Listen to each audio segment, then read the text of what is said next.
Okay, so today Greg and I are going to be talking about some of the things that you can do to improve the energy efficiency of air-cooled and water-cooled chillers. Greg will probably handle the majority of the presentation. However, I'm going to kick things off by first reviewing a few refrigeration principles that'll help make it more clear what it is that we're trying to do with the stuff that we're suggesting. So I'm going to start by very briefly reviewing the pressure enthalpy diagram and also discussing how a chiller's refrigeration system works. And this will stay high level. Okay, the pressure enthalpy diagram shown on the screen it's a tool that's used to evaluate the state of refrigerant as it moves through the refrigeration cycle. As refrigeration absorbs energy, it moves from left to right on the cycle. As it loses energy, it goes from right to left. And then as you add pressure, it moves vertically from top to bottom or from bottom to top. The red outline that you are seeing is referred to as the dome. And if the energy and pressure of refrigerant put it inside that dome, it means it's a mixture of both vapor and liquid. Anything to the left is liquid, anything in the dome is a combination, anything off to the right is vapor. Don't want to dwell on this. Actually, I do want to dwell on it, but I won't. I'm an engineer, so I would love nothing better than to spend more time talking about this. But for respect for everybody else, let's move to the next slide. I'm going to quickly walk us through how an air-cooled chiller works, and we'll have the pressure enthalpy diagram in the top left corner as we go through it. So the refrigeration process, it's a cycle, so it doesn't really begin or end, but my explanation is going to begin with the evaporator. So in the evaporator, water returning from the building warms up refrigerant in the evaporator and causes it to flash. The way we normally think of that is the evaporator cools off chilled water. So that's the first step, is in the evaporator, the evaporator cools off the chilled water that is going to go into the building. After the refrigerant has evaporated in the evaporator, it's compressed by the compressor. And the compressor takes it from being a low pressure vapor to being a hot, high pressure vapor. And it sends the hot, high pressure vapor onto the condenser. In the condenser, and I have to apologize on behalf of engineers everywhere, we are just not good at naming things. The condenser condenses, right? Just like the evaporator evaporates and the compressor compresses. But so in the condenser, the refrigerant condenses from a hot, high pressure vapor to a warm, high pressure liquid. And so then this liquid flows back to the evaporator and it reaches the expansion valve. As it goes through the expansion valve, the pressure drops. And as the pressure drops, the boiling point drops, and it finds the refrigerant finds itself in the proximity of liquid, which is above its boiling point. And so that causes it to evaporate, it cools off the liquid, and the cycle repeats itself. And that's a very brief overview of the cycle. And if you want to read more about it, here's a couple of YouTube videos that you can check out after the fact, and they're pretty good. They go through in detail how the refrigeration cycle works. If you want a more detailed or a longer explanation than the very quick one that I gave. Okay, so fundamentally how a chiller works is you have a high pressure side and a low pressure side. The high pressure side is the hot side. That is the side of the condenser. On the low pressure side, the low pressure side is the cold side. That is where you have the evaporator, and the compressor's job is to take low pressure refrigerant on the evaporator side, compress it, and send it over to the high pressure side. And it remains at that high pressure until it goes through the expansion valve.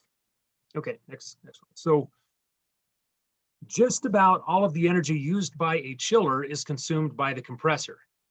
And compressors use a lot of power. In fact, it's not uncommon if you walk into a building or a campus for the compressor motor to use as much as 25 to 35% of all of the energy used by the area that the chiller serves. So if it's serving a 300,000 square foot building, you could have 25 to 30% of the building's total power being used by one motor and that's the motor running the compressor.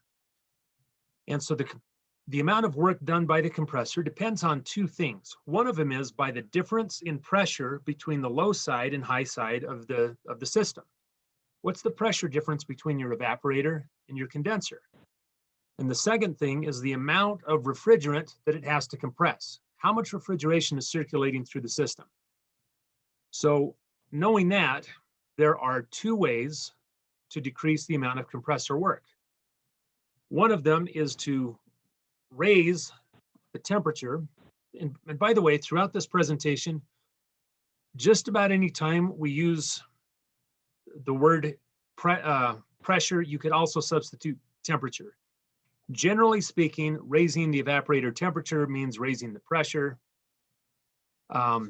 Decreasing the temperature means decreasing the pressure, etc.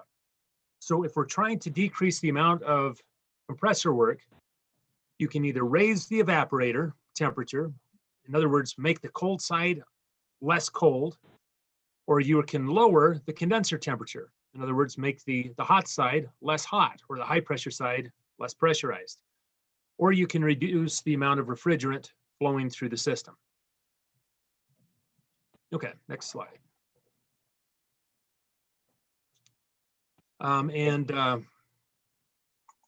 Greg, I'll turn it over to you from. I'm going to take it from here. So we're going to do a little bit of ping pong action to get all these bases covered here. So what I kind of wanted to start off with is taking that kind of refrigerant 101 thermodynamics and put this in. What does this look like in the real world? So I've got a controls graphic pulled up here. Most notably, the building owner is concerned about cooling the building. So that's kind of where I'll start. This is where Jim's talking about the evaporator cooling the chilled water, making it cold. This is really mostly what anybody is looking at. If they're not making a set point, then that's when they're concerned. If they are, then they kind of think everything is fine. The compressor doing the work on the system is kind of where all that energy is consumed. So all of the major components are kind of dwarfed by the amount of the work that the compressor is doing. So yes, we have in the system pumps and fans, but the large majority of the energy is being consumed by that compressor doing the work. The heat is then being rejected out into the atmosphere. In this case, it's going through a condensing water system, which is then going through cooling towers that go into the atmosphere. On an air-cooled system, this will be going through a condensing water or condensing refrigerant side through coils that are just going to be passive air being blown over those coils to condense the refrigerant.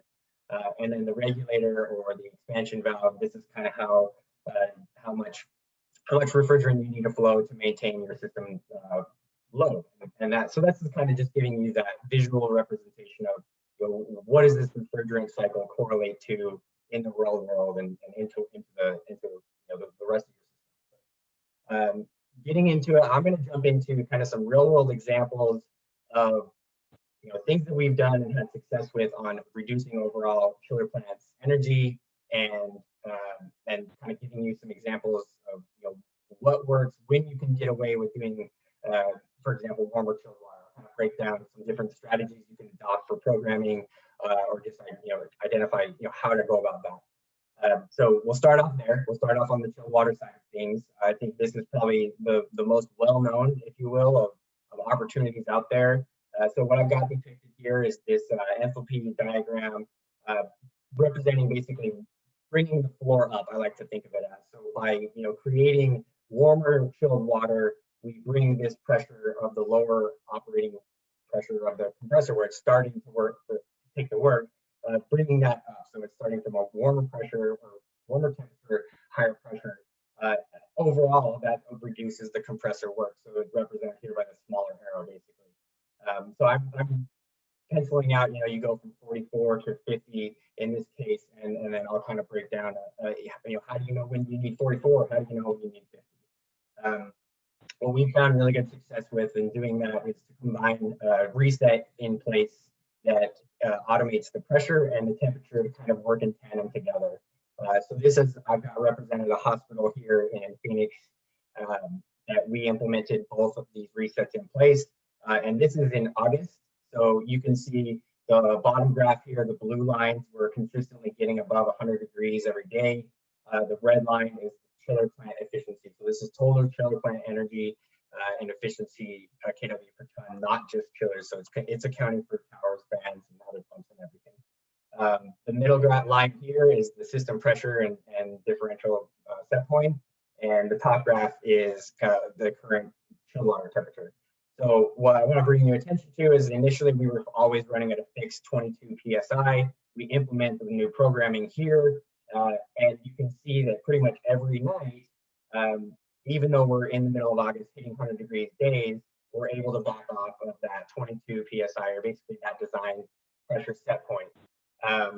You can see also that there are days that we don't back off of it, and that's kind of the system knowing what it needs to maintain those air handler valves.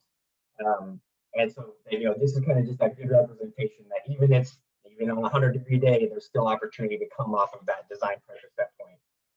The really big takeaway here is that once we start resetting up the chilled water temperature on the far right side, or the end of the month here, in this case in August, that's when you really start to see the dividends being paid on the overall central plant efficiency. So, warmest temperature, lowest system pressure gives you the best kW per ton. Lower here represents the better, so less energy being consumed to provide the same amount of cooling or tonnage. So this is really where you see that compressor energy saved. So that lift that is coming up, or that lift is being reduced. The bottom pressure is coming up on that enthalpy diagram, and that's showing up mostly in that chiller energy, and then therefore the central plant efficiency. So dive a little bit deeper into this is talking about, well, how do I know, or what valves do I want to look at? And the answer is not necessarily the most critical, and not necessarily the end of the line, but something that represents the general profile or needs of your building. So you want to grab an air handler that opens and closes throughout the day or throughout the load profile, if you will. You don't want to pick an air handler that's always pegged or that's always satisfied.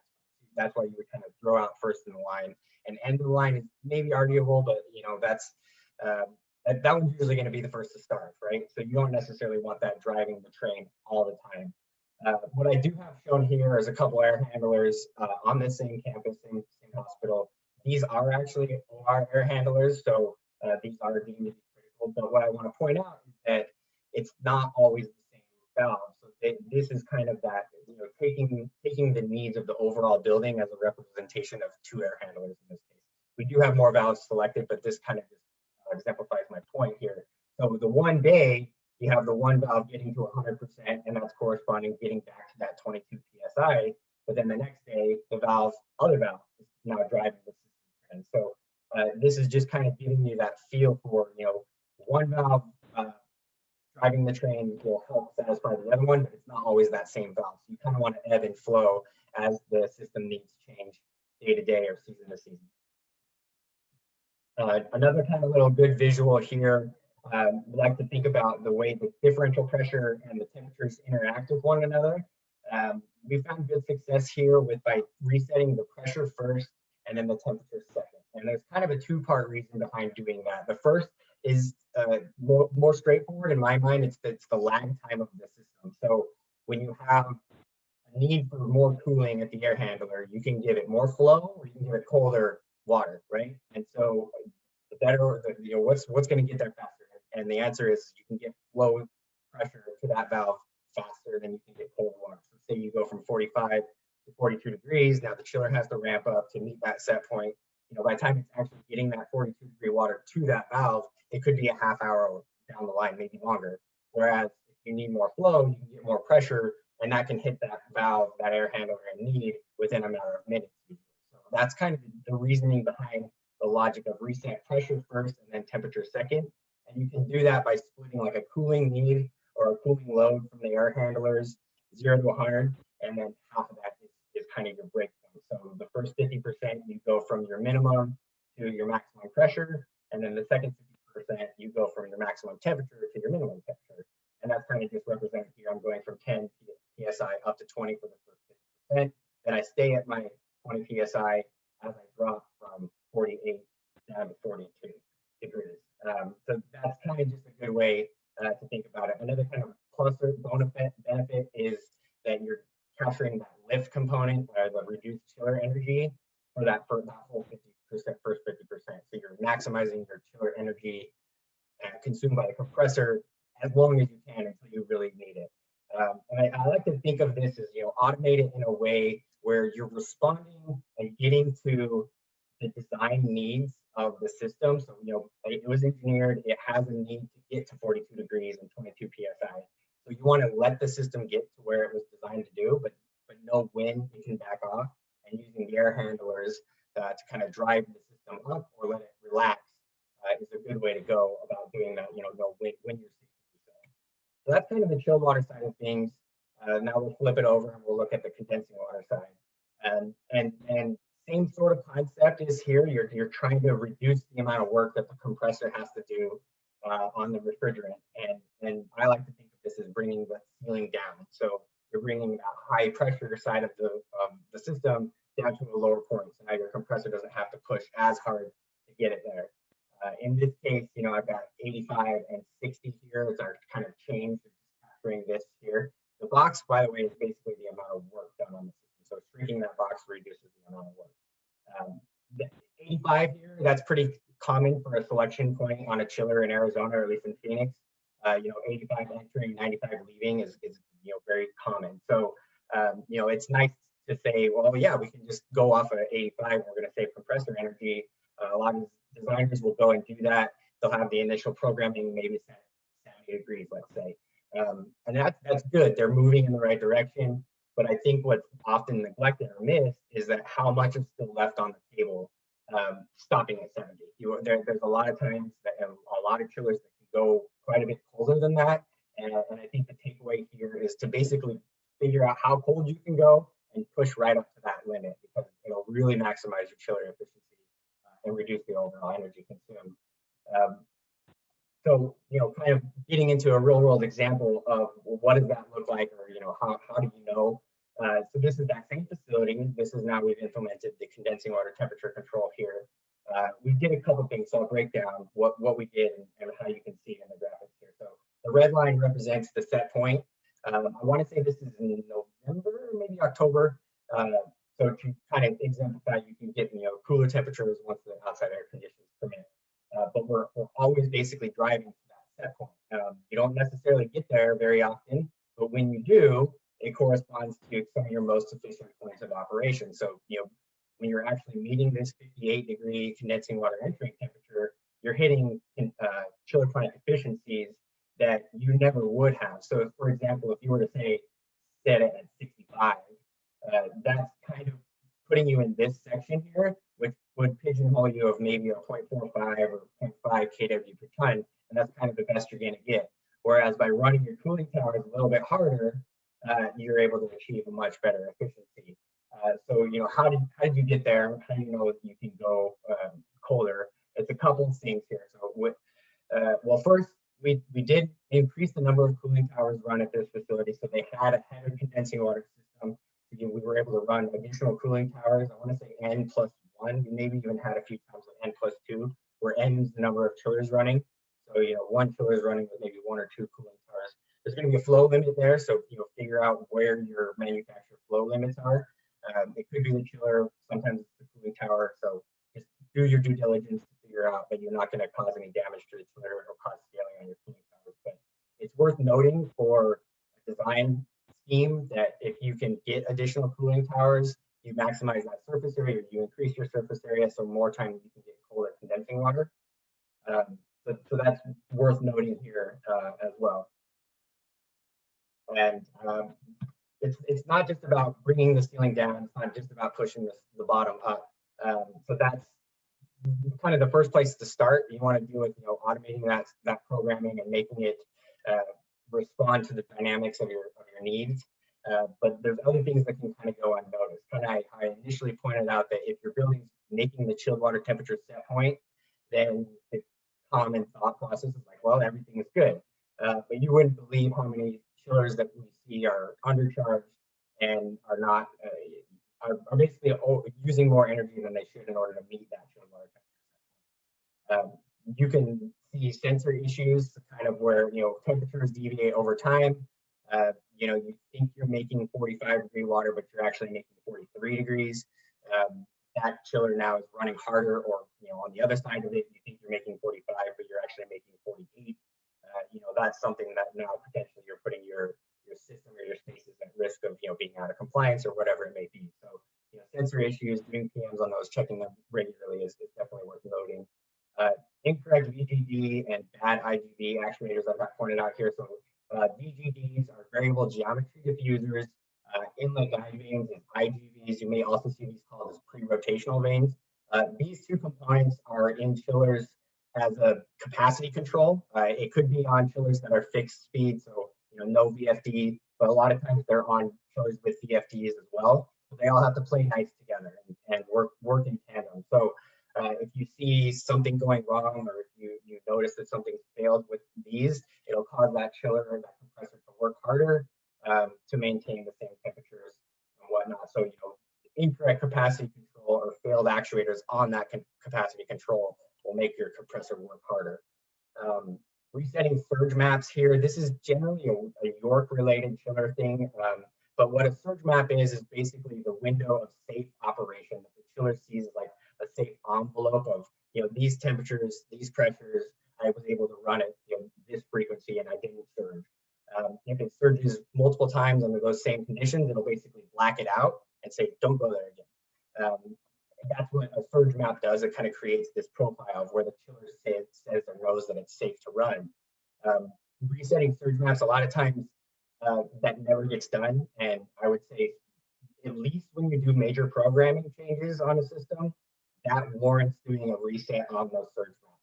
Because now the chiller basically needs to relearn new conditions because now the programming has changed. So if you went from a constant speed condensing water system to a variable speed condensing water system, well, now those same points of operations that it thought were unsafe now may be fine because of the way the dynamics are interacting with the new programming. So at least with new programming, I think that's probably a strong recommendation for resetting the surge maps. It could be an annual thing, but I like to say that the chillers learn good habits, but they could learn bad habits that you want to kind of reset more regularly. But check with your chiller maintenance program and they'll kind of guide you on that. System flow imbalances, this kind of just goes without saying that if you've got two like chillers sitting side by side, one's getting more or one's getting less flow, that's going to impact their performance, and therefore one may be consuming more energy. Checking strainers, checking that the balancing valves haven't been adjusted since the initial tab, or if something did change, you had to change a pump impeller or pump motor that wasn't like for like. You may need to be doing some different balancing or something to accommodate the new equipment, or maybe you added a chiller, whatever. So just making sure that you've got the dynamics worked out, and you want to balance flow, balance load as much as you can. Other equipment deficiencies, this just kind of goes into that same note of like the two similar chillers. If you've got one sitting side by side with a sister, like for like, but one chiller is always using more energy, that's a pretty good indicator that something's wrong, and we're digging into a little bit deeper. Condenser and evaporator performance degradation. I think Jim will get into a little bit more detail on this, but I'll just Generally, you'll notice that with the approach temperatures, or the small temp differential is what you'll see maybe labeled as, and that's basically the difference in the temperature of the water leaving the respective barrel, so the condenser or the evaporator, and the refrigerant temperature. So how close those are together, that's how well that heat transfer is able to occur. Generally, you want that to be as small as possible. So if it gets too wide, you're basically losing capacity on the system. So evaporators, I'd say a general rule of thumb, like less than a degree, honestly. But if you get up above maybe two or so degrees, you probably want to look into potential concerns there. It could be overflowing, could be a refrigerant charge issue, it could be oil on the tubes. I've seen all of those things. Condensers kind of get a little bit more leeway because it's a dirty loop, if you will. So maybe 3 degrees or so is about kind of what you would expect. And honestly, I like to say less than 2, but really, if you get above 4 on your condensing water approaches, that's kind of where you're like, okay, well, something's going on. And having the visibility over time, obviously, is worth noting to catch that degradation. Other peripheral equipment I kind of touched on, different chillers interacting with different pumps, or same chillers acting with different pumps. Being able to identify something's failing or something's not getting the flow that it once did can be identified as well. So I've got labeled this kind of as a story time. This is one of those real world examples of us finding something that wasn't just changing a set point, and capturing some pretty significant energy savings because of it, or by fixing it, I guess. So this was a chiller in Colorado, or 2 chillers rather, and we had been chasing this down for about a couple weeks, and we were noting that the one chiller was always using more energy than the one sitting next to it. So these are the same chillers, and I like to use that as an example because if you have like-for-like equipment, they should operate the same. In these graphs, you can see that they're not. One of these is not like the other. This red line, we're consistently getting a warmer discharge refrigerant temperature sensor, or temperature reading. And what that is the temperature of the refrigerant coming out of the compressor. And by seeing this be consistently 10, 15 degrees higher, what that's telling us is that the compressor is picking up more energy, or putting more work into the refrigerant, however you want to think about it. This, come to find out, was a larger pressure differential on the chiller, or on the compressor, and I'll get to that in a moment. But for now, kind of looking at this higher temperature corresponds to a worse, or a kW per ton, like almost mirrors the same sort of profile, the higher temperature corresponding to the worse efficiency. So, we were seeing how those were interacting, and we got with the chiller manufacturer and testing the chillers. We were adjusting, manually adjusting the capacity control on these. In this case, we were adjusting the variable geometry diffusers, and we noted that when they thought they were at the same capacity, or the same percent position, the one chiller 6, was actually about 90 degrees oriented. So we looked at the actuator and how it was attached, and sure enough, it looked like the paint had been scuffed off. Some point along the line, it had been repaired or replaced, or just been worked on at some point. And then when it was reassembled, 90 degrees out of alignment. So when it thought it was kind of trying to increase capacity or allow the chiller to ramp up, it was actually restricting back that variable geometry diffuser, causing a larger pressure differential for that compressor to work against, and therefore then putting more energy or more heat into the refrigerant. So that's represented there. So we identified that actuator was cockeyed in the wrong position relative to its sister chiller. We got green light from the facilities. We shut the chiller down. We reinstalled the actuator and fired the chiller back up. And what do you know? The problem went away. It was like night and day. The chillers, ramped up and modulated capacity. And oddly enough, chiller 6 actually even looked like it was maybe a little bit more efficient after we made that adjustment. So this is about a week later. I just picked this time frame because it's a nice transition of them doing a chiller rotation. So now you can see the system's increasing that temperature, through the day, but we're no longer hitting those 100 or 105 degree temperatures anymore. So you expect it to ramp up with the load. That's kind of as expected. But you can see that generally speaking, as they transition from one chiller to the next, that's a relatively flat line on their discharge refrigerant temperature, and how that also corresponds to their efficiency profiles aligning pretty well, in step and one another as well. So this is kind of just a quick summary of kind of going over what exactly we did, how we identified the problem, and then how we fixed it. I think the big takeaway here is just that jump or that increased efficiency. We were looking at about 0.58 and we were able to get it down to 0.4, and that was just like that, flipping a light switch. Really, really cool to see, and really expensive, honestly. I think we ran the numbers at one point, and this was an energy penalty of nearly $10,000 a month on this campus. So just the way that their demand and rate structure was setting. It wasn't a cheap problem. This had been going on for a while. So it was really cool for us to identify it and fix it and then see the immediate results. So kind of the water cooled summary here, and I think this don't belittle this or don't discredit this, is start with your set points and automate it as much as you can. Getting warmer chilled water and colder condensing water is the first place to start. Actually, I didn't forget to mention on this is that there's a limit on the condensing water temperature that will tell you how low you can go. I started to get into it on that. The limit is the lift requirement on the compressor. So it needs some work to do, basically. And so if you get the ceiling and the floor too close together, the compressor doesn't have enough work to do on the refrigerant. That'll be a lift requirement that's identified by the chiller manufacturer. It could be like a pressure differential. Trains usually will identify that as a pressure requirement, say 4 psi. Yours will identify it as like a temperature difference, so maybe 8 degrees. So if you're making 42-degree chilled water, well, you better be able to at least reject out 50-degree condensing water. So that's kind of your limit. So just wanted to make sure I touched on that briefly. Automating this process as much as possible. So knowing when you can do it, don't leave that up to operator. Let the programming be put in place that looks at the dynamics, the critical valves, or those valves that we identify that exemplify the profile of the building. Have those drive the system. Take the load off of your maintenance and your operators teams. They've got other stuff to worry about. Let the central plant run and kind of respond as needed. Increasing the condensing water surface area. This is kind of what I talked about with the run additional towers if you can.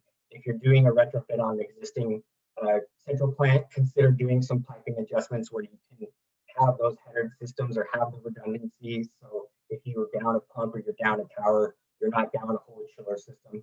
It's nice to be able to mix and match and run additional equipment with those, take advantage of the pump affinity laws, etc.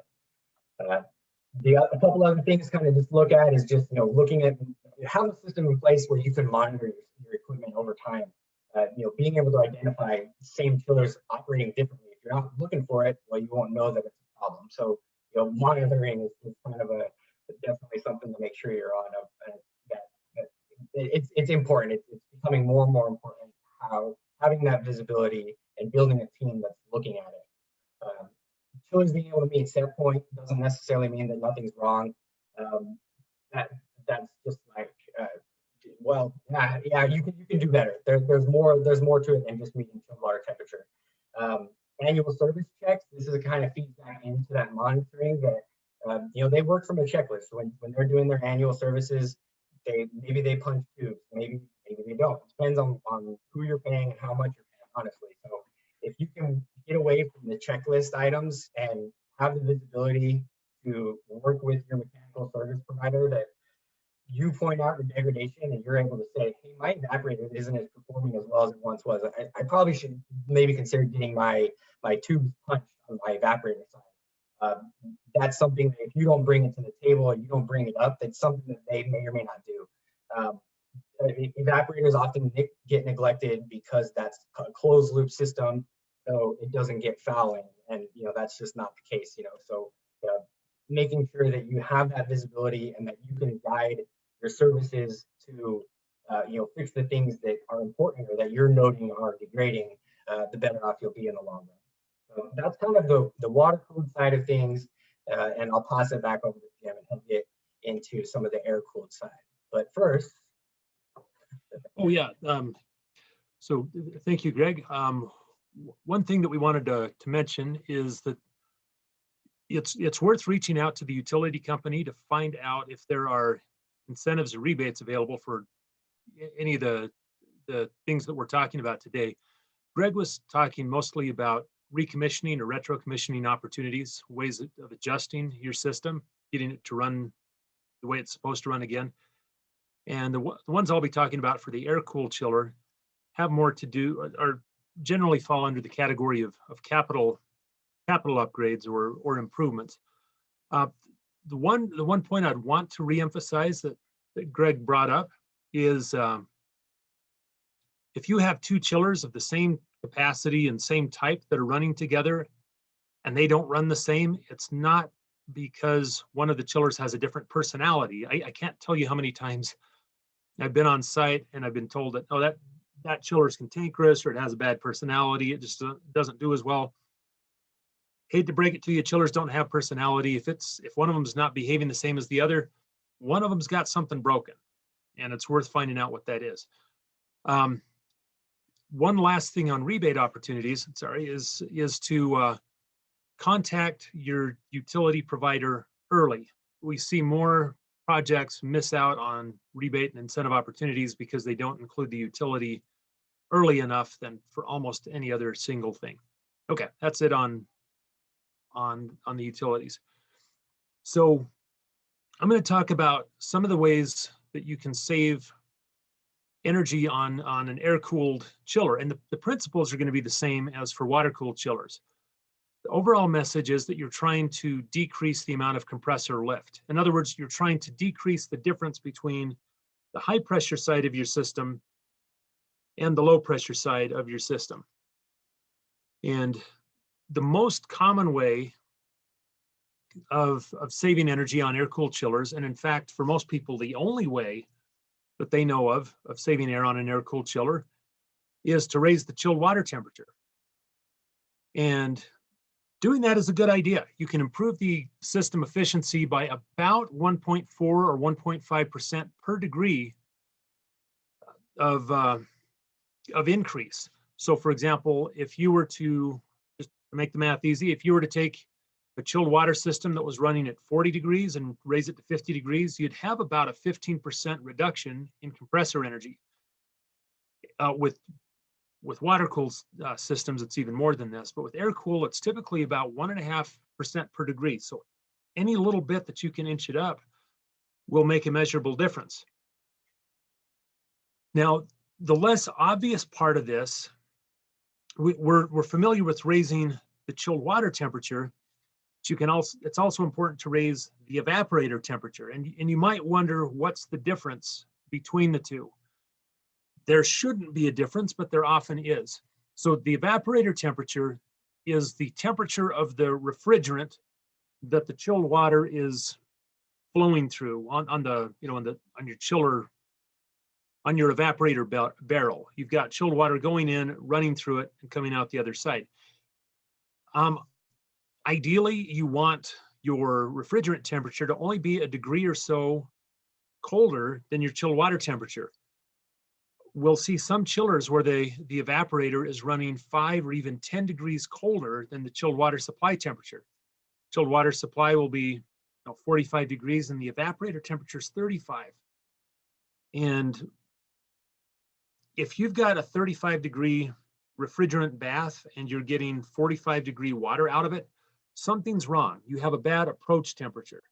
Approach is the difference between, that's the term that we use for the difference in temperature between the chilled water leaving and the evaporator, the refrigerant temperature in which it sits. On the evaporator side, it should be about 1 degree. If it's 2, 3, 4, 5 degrees, then something is happening to hurt your approach. You may need to punch your tubes, as Greg talked about, which basically means scrub out the tubes on your chiller, or you may be high or low on refrigeration. That's surprisingly common, actually. Low is more common, but we also see chillers that are overcharged. So if you go to your chiller panel and your approach is more than a degree or so, it's time to get your chiller looked at or to get some maintenance done. Okay, the other side of this is you can lower your condenser pressure. On a water-cooled system, this is easy. You change a set point, but how do you do it on an air-cooled chiller? Generally speaking, the high side pressure of your system or of your chiller is set at the factory, and they usually set it for around 105 or 115, and they set them up for worst case scenarios if it's going to Phoenix, for example. And a lot of parts of the country are more mild than that. And even in Phoenix, it's not 115 all the time. So the reason that you have a high condenser temperature is, number one, to make sure that it's hot enough to be able to reject heat to atmosphere, and number two, the reason you want a high side, your pressure to be high, is so that you've got enough pressure to shove refrigeration through your expansion valve. So those are the two limiting things. Now, if the temperature outside rises above 105 or 115 or whatever it's set for, the system will automatically adjust. It'll adjust to be able to reject the heat. So the setting this set point high doesn't help on hot days. All it does is limits your ability to drop your condenser pressure on cold days. So how do you actually do this? So you can do it. It depends on the chiller, and so this may require a small amount of legwork, but you can often change it with the onboard controller. Most technicians don't know how to do this. You may have to put in a call to the factory or look it up in the manual. However, if you can do it, this will help you save energy in mild climates, or if you have a cooling load when it's 60 or 70 degrees outside. You know, there's no reason to have a 105-degree condenser if it's 65 outside. So, and once you identify how to do this, it's a relatively simple change to make if your chiller allows it.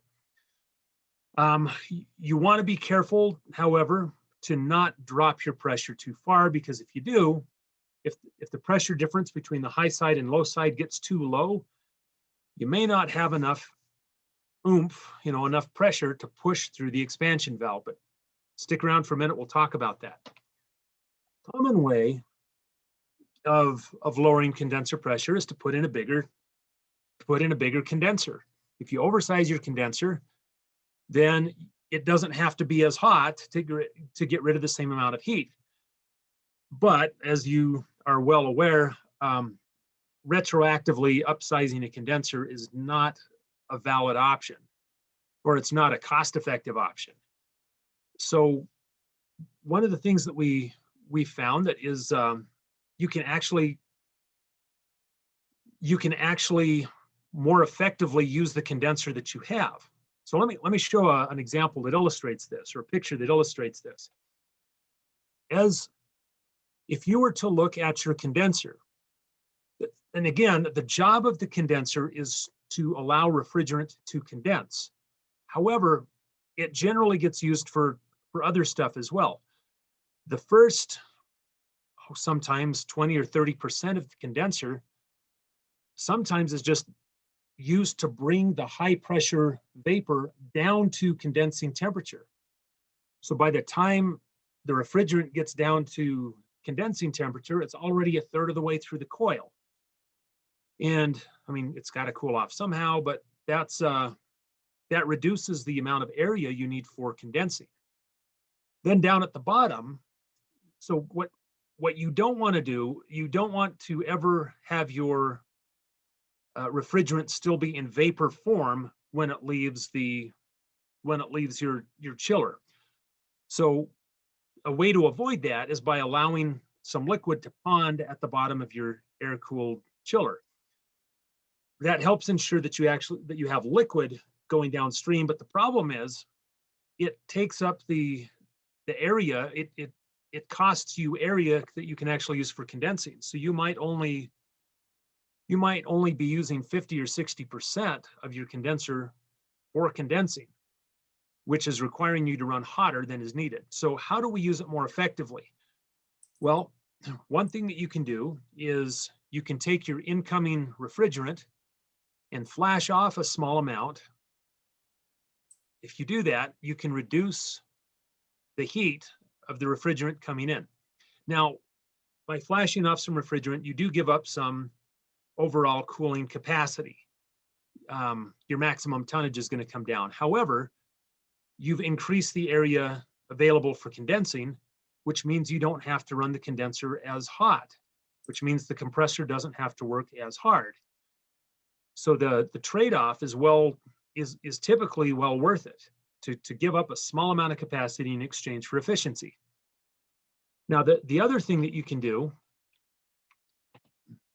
is if you can basically eliminate the ponding that happens down at the lower end or the outlet side of your condenser. So if you lower the condenser temperature, it takes longer to condense, which means it condenses over a longer period. But so how do you maximize this without compromising your the quality of refrigerant leaving? How do you make sure that there's no vapor still in it when it leaves?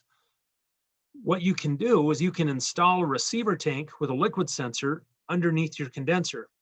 That allows the liquid refrigerant to collect to ensure that you're only sending liquid downstream, but it doesn't, it makes more sense to collect it in a tank rather than to collect it in the condenser, which is supposed to be used for condensing. And you can have a liquid level sensor in this tank to make sure that you're not, if your temperature's too low and it's still vapor when it makes it to the tank, you can have the system adjust accordingly so that you're not running too low of a pressure. Another one, if you've ever watched an air-cooled chiller run, or honestly a large condenser of any type, the way the fans stage on is usually they stage on in pairs, and the fans are on or off. It's a binary switch. The fan's either running or it's not. So the problem with this is if we're trying to maximize the part of the area of our condenser that's used for condensing, well, if you look at the top picture, we're only running air across 40% of our condenser.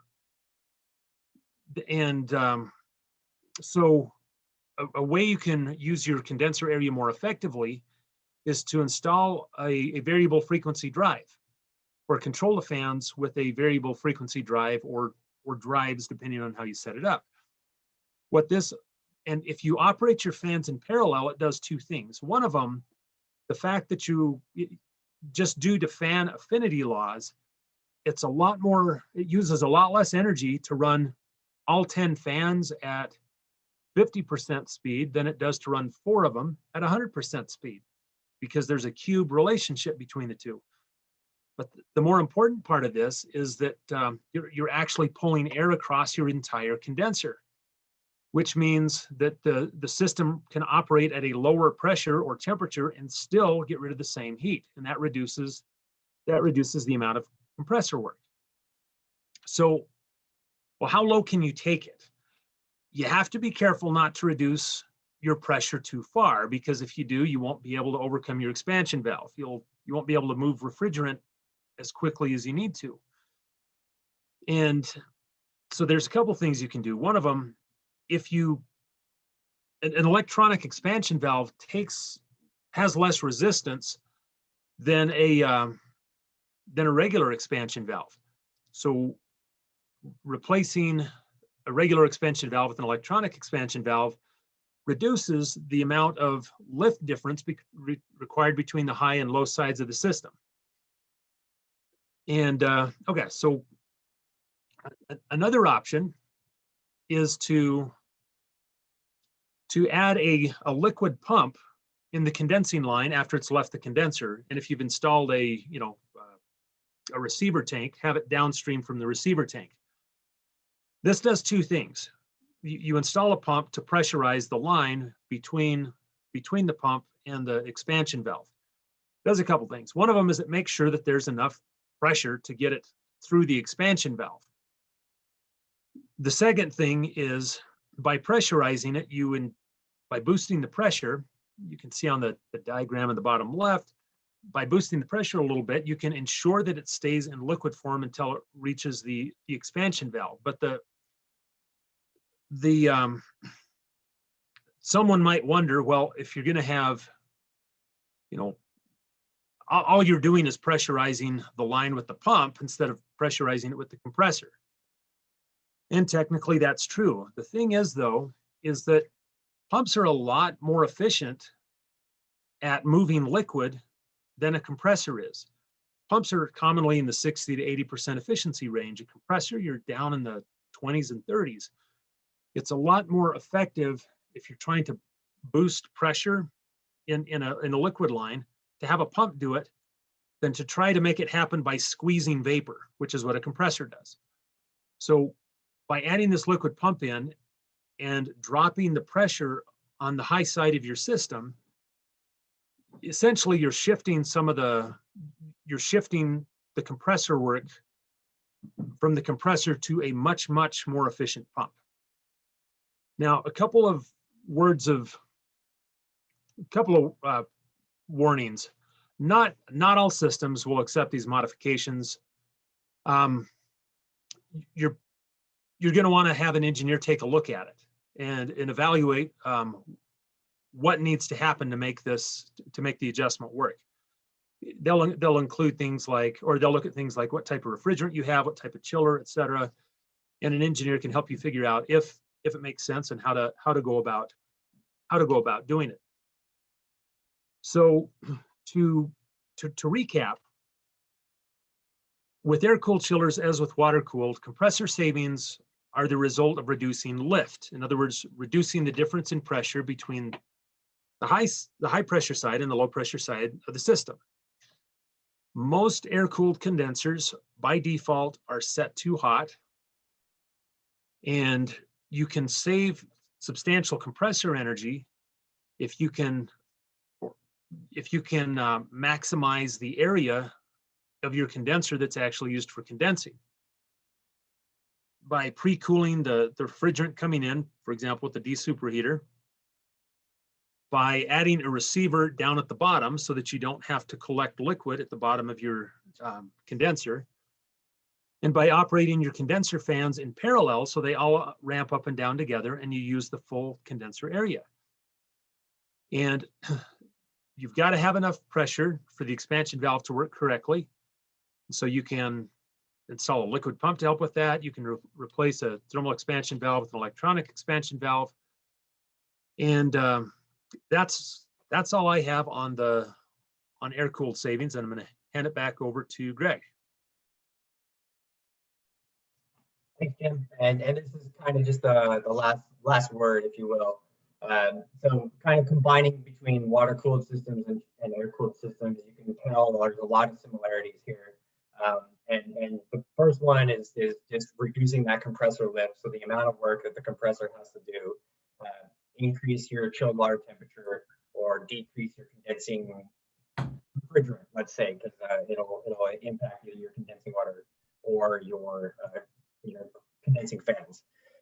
You want to automate this process as much as possible, if not entirely. I know that a lot of times we'll run into scenarios where it's like, oh, I don't trust the programming. You got to kind of learn to trust the programming, trust the engineers are coming up with a solution that's going to work for your system. And then the idea is that they make adjustments as needed. So, coming around to that trust, building up that speed of trust with your engineers, with your project management team, will benefit you at the end of the day by reducing the overall system energy. Automating it to not always run at design. I think that's the big takeaway. There's so many systems that run at design all the time.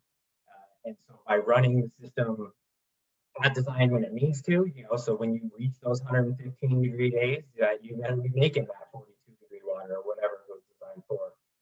But when you're talking about a 62-degree day in the spring, it probably doesn't need to be there. So just kind of automating that as much as possible to allow that system to ebb and flow.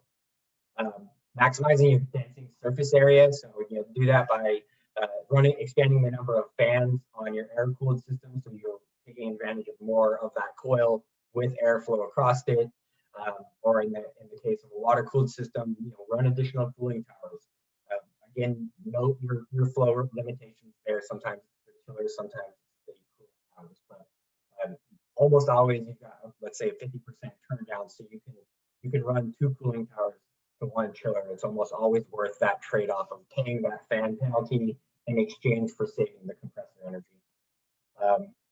Most air-cooled systems are designed for being thrown out in Phoenix, and even Phoenix, as we've kind of gone over, isn't always 115. So there's opportunities to come off of that high condensing set point, built for hot climates, and particularly beneficial when you're not. If you're in Montana, it's usually selected to run safe, so you can bring it up there, and it's going to save you significantly more.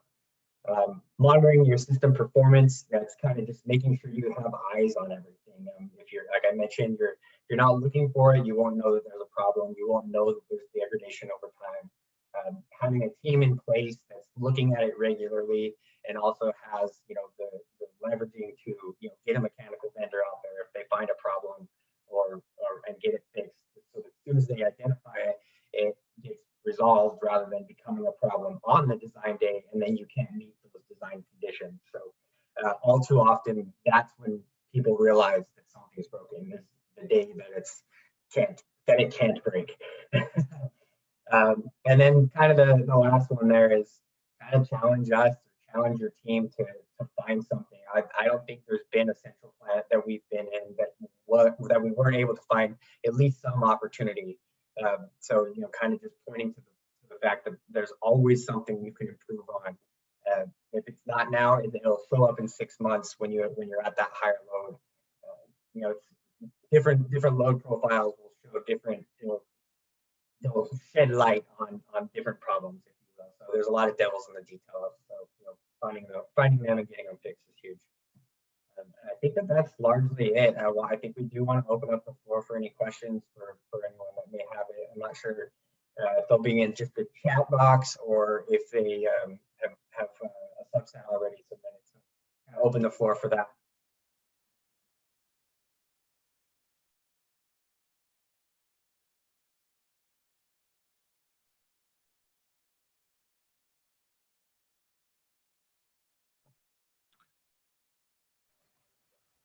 Hey, Jim, on the air-cooled chillers, I'm not sure if you covered this or not, but can you measure the stratification inside those coils with an IR gun to see if it's too hot or condensing too much liquid in the bottom? Yeah, your intuition is right. So the temperature is going to be higher before it starts condensing. Ideally, your entire condenser would be the same temperature, which is the condensing temperature of the temperature at which it condenses. So yeah, you can use a thermal gun or an imaging camera to see how far in you have to come before you finally hit that steady state temperature. And same thing on the lower end. If it's if it's a constant temperature and then it starts to drop toward the end, that the location where it starts to drop is where it's no longer condensing and is already condensed at that point. So yes, short answer is yes. You can tell with a thermal imaging camera or a temperature sensor.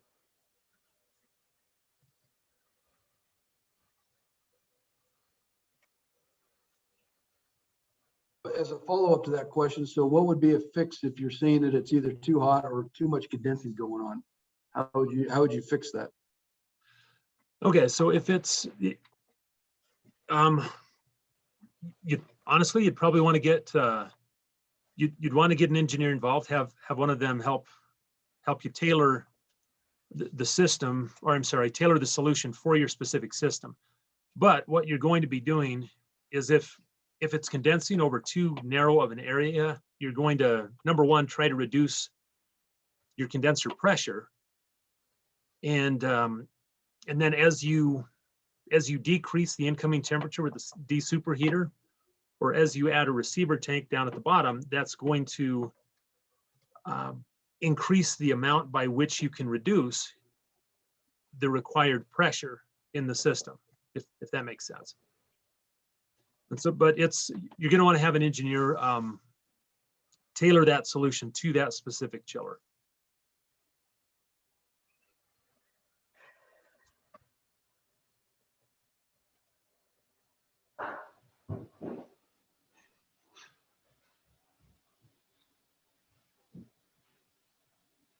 For those systems that you've looked at, Jim, what are some rough orders of magnitude that people can expect to receive if they do a optimization project of some sort? It's somewhat dependent on the, well, it's very dependent on the weather and then also on the type of chiller that you have. I've seen savings of 10 to 40% depending on the climate and depending on how aggressive they are. And for me, it was just nice to find something other than raising the chilled water temperature set point that you could do to air-cooled chillers. There's so many of them. So it's nice to find some things you can actually do to improve their performance. And how long, another question for you, Jim, how long does that process typically take? You know, once somebody has decided, hey, I want to go ahead and do an optimization project of some sort, from kind of cradle to grave, how long does it take? How long does that process take? Honestly, the longest part of it is the design. It is just, you know, because you've got to investigate the various, and this is what the engineer will do, and you know, they'll have to investigate all of gather the required information, you know, and find out the specifics of the chiller and then of the modifications they want to make to it. So that's the longest part. It just depends on the speed of the engineer. Anywhere from a few days if they're on it and have done it before, or, you know, sky's the limit at the other end. As far as installation goes, it's fairly quick. It's you're looking at maybe a day or two. Wow, that's less time than I thought. Well, I think that's about our time on this presentation. Really want to thank you guys. That was definitely a very interesting topic. So great presentation.